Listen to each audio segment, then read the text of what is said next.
Bismillahirrahmanirrahim. Assalamualaikum warahmatullahi wabarakatuh.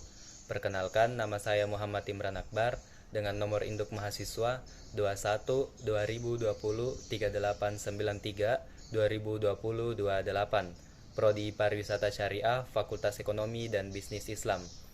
Pada video kali ini, saya akan menjelaskan beberapa materi mengenai penugasan yang telah diberikan sebelumnya di mata kuliah Ekonomi Mikro dan Makro. Adapun pembahasan dalam materi kali ini, yang pertama itu pendapatan nasional, materi yang kedua uang, materi yang ketiga inflasi, materi yang keempat perekonomian tiga sektor, dan materi yang terakhir yaitu pengangguran. Materi pertama, pendapatan nasional. Pendapatan nasional adalah pendapatan seluruh keluarga atau rumah tangga dalam satu tahun di suatu negara. Tujuan pendapatan nasional adalah untuk menilai tingkat pertumbuhan ekonomi suatu negara, mengetahui nilai barang dan jasa yang dihasilkan rakyat dalam kurun waktu satu tahun, dan membuat konsep program pembangunan yang berjangka panjang. Adapun jenis-jenis pendapatan nasional, yang pertama itu produk domestik bruto atau PDB atau gross domestic product atau GDP. Produk domestik bruto merupakan jumlah produk berupa barang dan jasa yang dihasilkan oleh unit-unit produksi di dalam batas wilayah suatu negara domestik selama satu tahun, termasuk hasil produksi barang dan jasa yang dihasilkan oleh perusahaan orang asing yang beroperasi di wilayah negara yang bersangkutan. Yang kedua, produk nasional bruto PNB atau gross national product atau GNP. Produk nasional bruto atau PNB adalah jumlah seluruh produk barang dan jasa suatu negara dalam satu tahun, yang meliputi barang dan jasa yang dihasilkan oleh seluruh warga negara nasional, baik yang berada di dalam negeri maupun di luar negeri. Barang dan jasa yang dihasilkan oleh perusahaan asing yang berada di dalam negeri tidak diperhitungkan. Yang ketiga, produk nasional neto atau net national product (NNP). Produk nasional neto adalah nilai pasar barang dan jasa yang dihasilkan dalam satu tahun. Untuk menghitung NNP adalah produk nasional bruto PNB dikurangi dengan penyusutan atau depreciation. Penyusutan di sini artinya penyusutan barang-barang yang digunakan dalam produksi atau barang modal. Yang keempat, pendapatan nasional bersih atau net national income (NNI). Terdapat dua sisi pendapatan nasional bersih, yaitu yang pertama dari sisi pendapatan, yaitu pendapatan yang dihitung menurut jumlah barang dan jasa yang diterima oleh masyarakat sebagai pemilik faktor produksi. Yang kedua dari sisi produksi, yaitu sejumlah nilai bersih barang dan jasa yang dihasilkan oleh suatu negara. Untuk mengetahui besarnya NNI, yaitu NNP dikurangi dengan pajak tidak langsung. Pajak tidak langsung adalah pajak yang pembebanannya tidak dilimpahkan kepada pihak lain, misalnya pajak pertambahan nilai atau PPN dan pajak penjualan atas barang mewah atau PPNBM. Selanjutnya, pendapatan orang pribadi atau personal income (PI). Pendapatan orang pribadi adalah seluruh pendapatan yang benar-benar diterima oleh masyarakat, termasuk pendapatan yang didapatkan tanpa memberikan suatu kegiatan yang lainnya. Selanjutnya, pendapatan yang siap dibelanjakan atau disposable income. Pendapatan yang siap dibelanjakan adalah pendapatan yang siap untuk dibelanjakan atau dimanfaatkan. Pendapatan ini diperoleh dari penghasilan orang pribadi setelah dikurangi dengan pajak langsung. Selanjutnya, rumus menghitung pendapatan nasional. Rumus menghitung pendapatan nasional dibagi menjadi tiga metode. Yang pertama, rumus menghitung pendapatan nasional dengan metode pendekatan produksi. Yang kedua, rumus menghitung pendapatan nasional dengan menggunakan metode pendekatan pendapatan. Dan yang terakhir, rumus menghitung pendapatan nasional dengan menggunakan metode pendekatan pengeluaran. Selanjutnya, faktor pengaruh pendapatan nasional. Ada tiga faktor yang mempengaruhi pendapatan nasional. Yang pertama itu permintaan dan penawaran agregat. Permintaan agregat adalah suatu daftar keseluruhan barang dan jasa yang akan dibeli oleh sektor perekonomian pada berbagai tingkatan harga. Permintaan penawaran agregat menunjukkan antara hubungan keseluruhan permintaan terhadap barang dan jasa sesuai dengan tingkatan harga. Yang kedua, konsumsi dan tabungan konsumsi. Konsumsi dan tabungan konsumsi adalah pengeluaran total untuk memperoleh barang dan jasa dalam suatu perekonomian dalam jangka waktu satu tahun. Sedangkan tabungan adalah bagian dari pendapatan yang tidak dikeluarkan untuk konsumsi. Selanjutnya, investasi adalah semua pengeluaran yang digunakan untuk menciptakan modal baru. Tujuan dari investasi adalah untuk mengganti bagian modal yang sudah rusak dan menambah penyediaan modal yang ada. Selanjutnya, manfaat menghitung pendapatan nasional. Yang pertama, mengetahui tingkat kemakmuran suatu negara. Yang kedua, mengevaluasi perekonomian. Yang ketiga, mengukur perubahan ekonomi suatu negara secara berkala.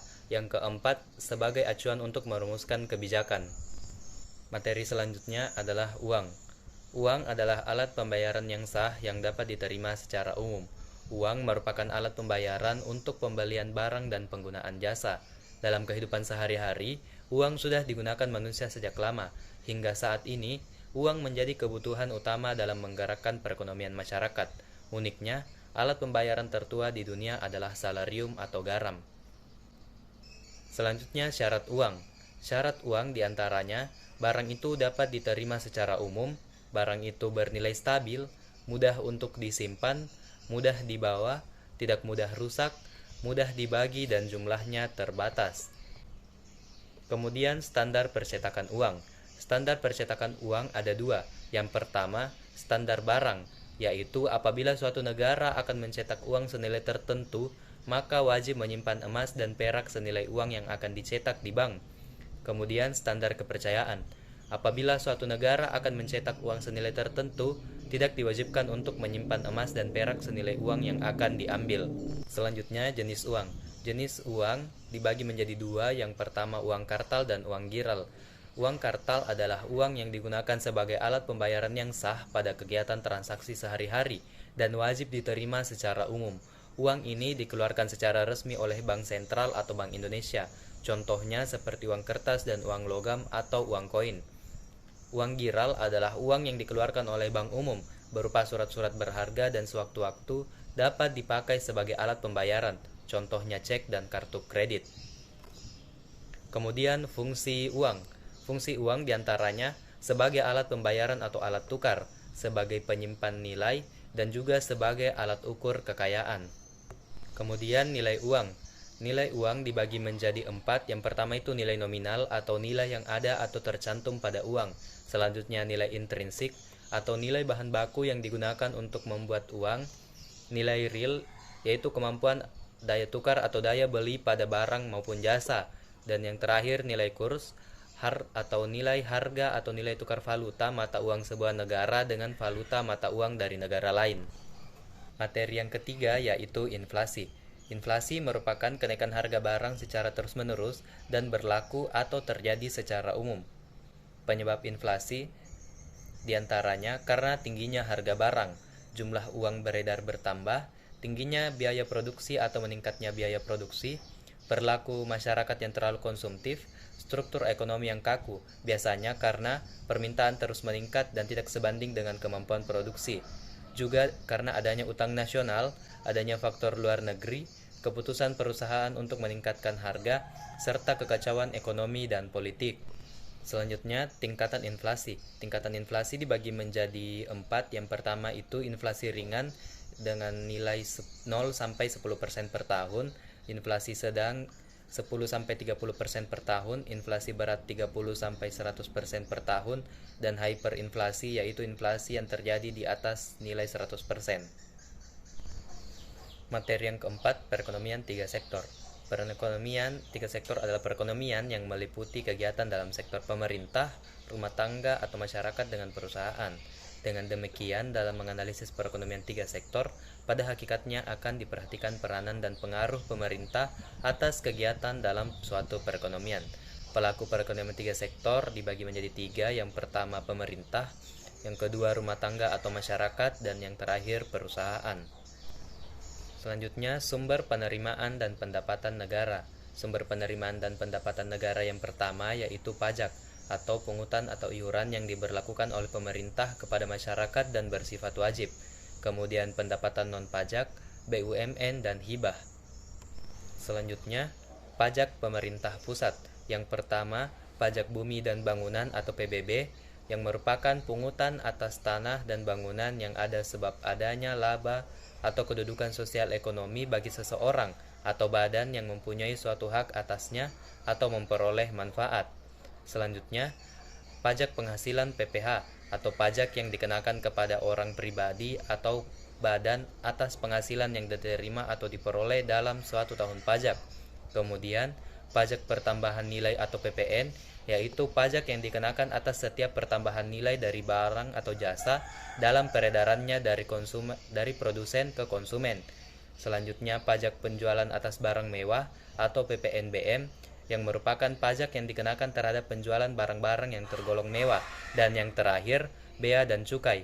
Bea adalah pajak yang dikenakan terhadap barang yang melewati batas negara, dan cukai adalah pajak yang dikenakan terhadap barang yang peredarannya perlu dikontrol. Selanjutnya, pengeluaran negara. Pengeluaran negara diantaranya yaitu belanja rutin seperti gaji PNS, TNI, Polri, dan lain-lain, belanja barang, membayar bunga utang, subsidi, dan pengeluaran bangunan. Materi yang terakhir yaitu pengangguran. Pengangguran adalah angkatan kerja yang tidak terserap lapangan pekerjaan. Angkatan kerja sendiri merupakan mereka yang berumur 15 tahun sampai 65 tahun, kecuali wanita yang sudah menikah. Selanjutnya, jenis-jenis pengangguran. Yang pertama, pengangguran friksional, atau mereka yang sengaja menganggur karena menunggu pekerjaan yang dirasa cocok. Kemudian, pengangguran teknologi, atau mereka yang menganggur dikarenakan adanya teknologi baru. Selanjutnya, pengangguran siklikal, atau mereka yang menganggur karena disebabkan oleh kemunduran ekonomi. Dan yang kemudian setengah menganggur, atau mereka yang bekerja di bawah 7 jam per hari atau hanya 35 jam per minggu. Kemudian pengangguran musiman, atau mereka yang menganggur karena perubahan musim. Selanjutnya pengangguran terbuka, atau mereka yang tidak punya pekerjaan sama sekali. Kemudian pengangguran tidak kentara, yaitu mereka yang kelihatan bekerja tetapi tidak mempunyai penghasilan. Kemudian pengangguran struktural, atau pengangguran yang disebabkan oleh struktur ekonomi. Itulah tadi pemaparan materi dari saya, kurang dan lebihnya mohon dimaafkan. Fa iza azamta fatawakal 'alallah. Wassalamualaikum warahmatullahi wabarakatuh.